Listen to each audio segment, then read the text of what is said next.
Hello, our favorite humans. Welcome to Bronx Tales with your host, Bronxy B, and me. I'm Logan. Thank you for being here. Oh, we have so much to talk about with these new ISP documents that have been released. But first, we are so excited. We have a channel announcement. I have put in the information to now have memberships, and we are so excited. Can you tell how excited Bronxy is about this?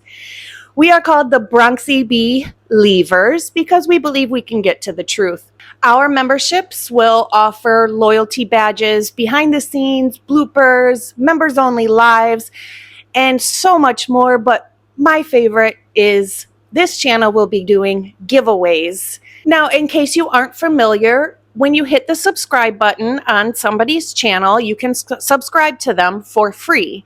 If you hit the same button, you'll see a bell. It'll be the same button. And if you click all, that's also free. It's just like being friends with somebody on Facebook. Both of those options are free. You just get all the notifications from the channel itself. Now, in the same spot, if you hit join, you will then see a membership option. And over here, we only have one tier and you get all the goodies in just that one tier. It is $2.99. It will always only be $2.99.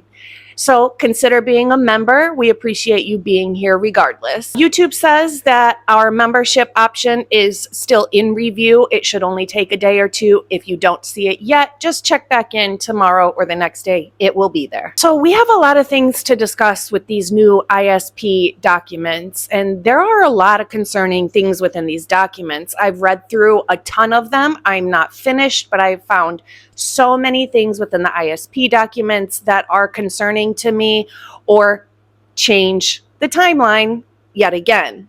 So we're just going to jump right into it with the interview with Dylan.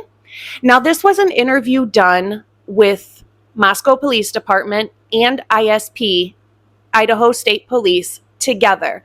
What's interesting to me is the report we got from Moscow Police Department is completely different from the same exact interview that was done with ISP and in the report that we got from Idaho State Police regarding the exact same interview.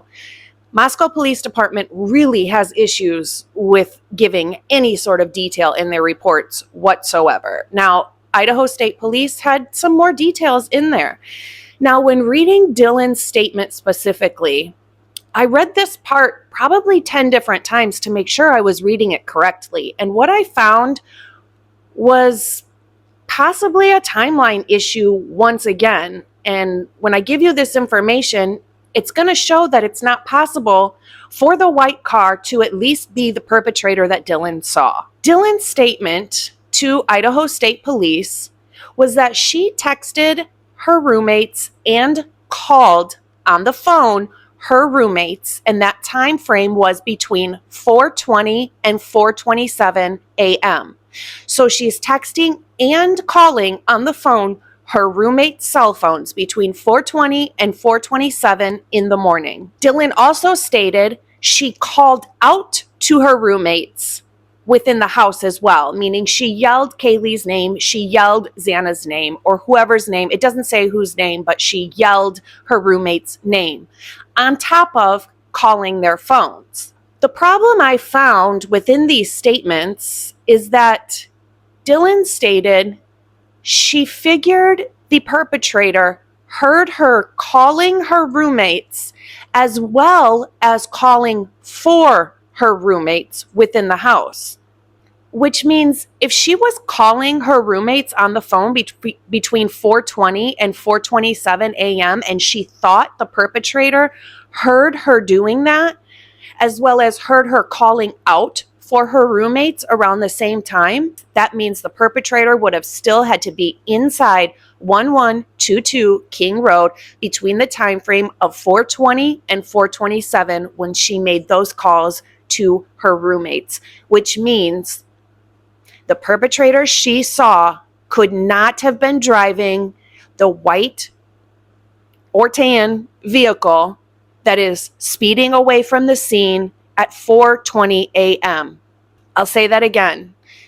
Dylan called her roommate's cell phones between 4:20 and 4:27, and she thought the perpetrator heard her do that which means the perpetrator was still in the house between 4:20 and 4:27 a.m. That white car speeding away from the scene could not have been the perpetrator she saw. Now, Dylan also made a statement, which was documented by Moscow police as well as ISP, and she stated when she saw the suspect, which was walking out the kitchen door, she thought she was about 3 feet away from them. And I'm wondering if she just doesn't know measurements very well, because that would not be a distance of 3 feet. 3 feet would be she could reach out and touch the perpetrator. If Dylan thinks the perpetrator is 3 feet away, and she's standing at her bedroom door and the perpetrator is near the slider, that's much longer than 3 feet away. So I'm wondering if maybe she just doesn't know measurements very well, and her describing how tall the suspect would be maybe isn't what she described. So I'm wondering if maybe she just doesn't know measurements and the perpetrator was either much taller or much shorter. It's just a thought. Now, another statement Dylan made that isn't consistent is she stated she was inside the house up until law enforcement put up the crime scene tape. And from everything we've been told, especially by friends and everybody else that was showing up to the scene, that that's not true. Remember, she was outside with her hand on her mouth when Emily walked up? She couldn't have possibly been in the house up until law enforcement put the crime scene tape up. We've also known up until now that Kaylee's mom and other people stated that Murphy's kennel was in the back of Kaylee's car. Well, in the ISP reports, they report a kennel being inside Kaylee's room.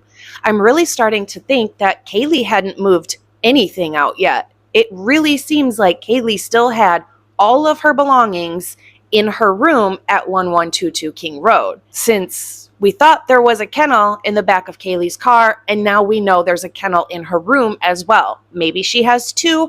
I don't know. Just found it a little interesting since up until now, we've always thought Kaylee had Murphy's kennel in her car. There seems to be a lot of confusion with the reports of the blankets and what color blanket was in whose room.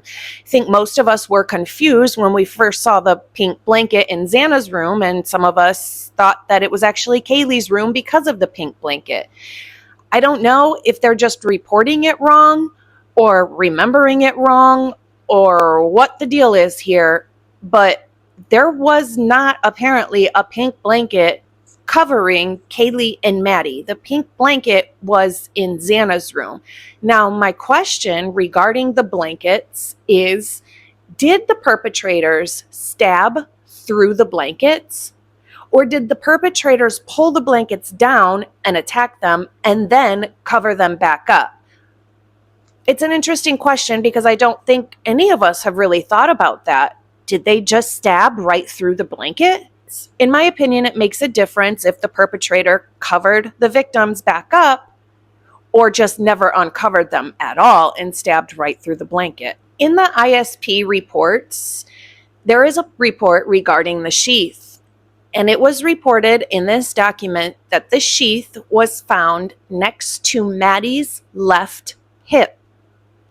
Now, I'm not sure if they're just confused and saying Maddie's left hip from looking at Maddie, or if it was actually by Maddie's left hip, because up until now, we've all been told that the sheath was on Maddie's right side.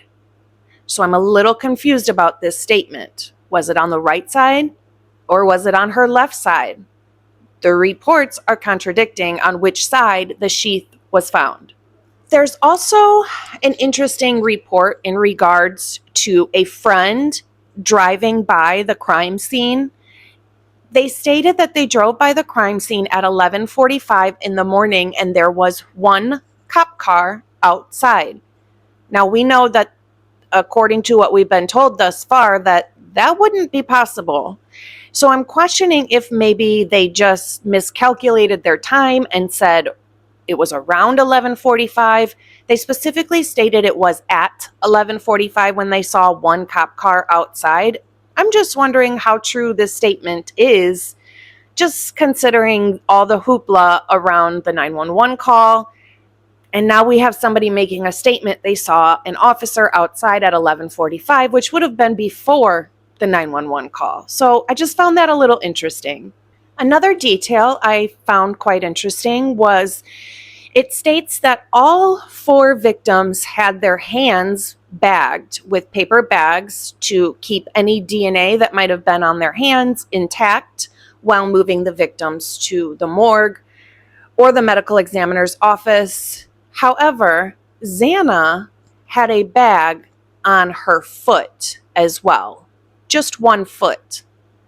And I found that interesting. She's the only person who had a bag on her foot, and it was just one foot. And I'm wondering, was there evidence of Xana trying to defend herself by kicking and maybe had a wound on her foot that we don't know of yet?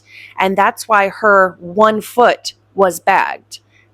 Just something I haven't heard or seen yet and thought it was interesting. There are so many reports by so many different females that were interviewed regarding this case directly after the crime had happened in the days following, and so many of them reported that the 1122 King Road residents had a super bad feeling to it, that they felt unsafe and it had an eerie feeling inside the house.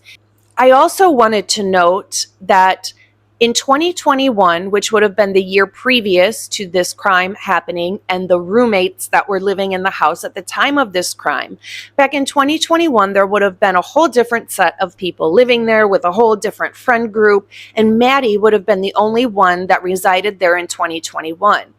In 2021, it was noted that everybody used the front door, and they had an open door policy that pretty much any friend could come in and out as they please. However, they all used the front door.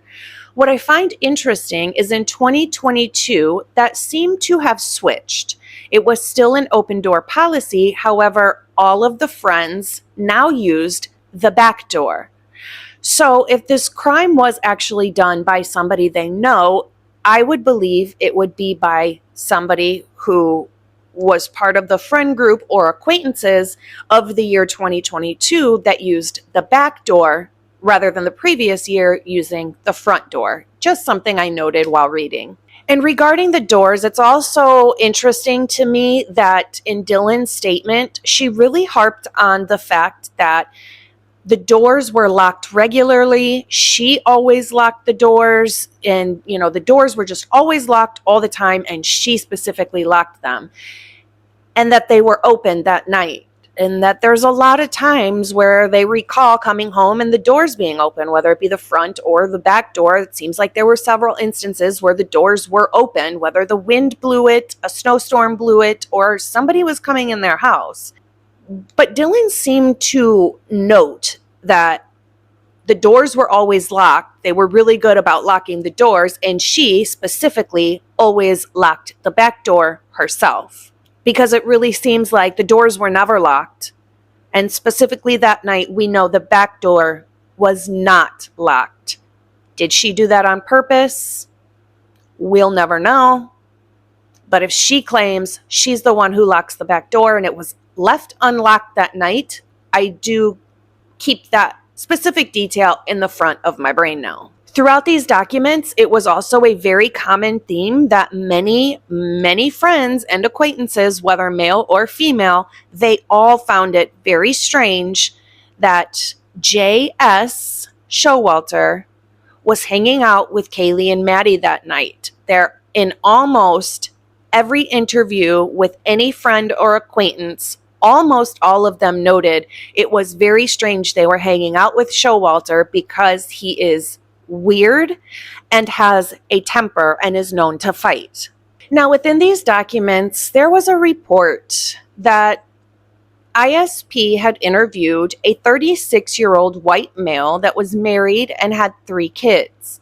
This white male that was 36 years old had contact with Kaylee.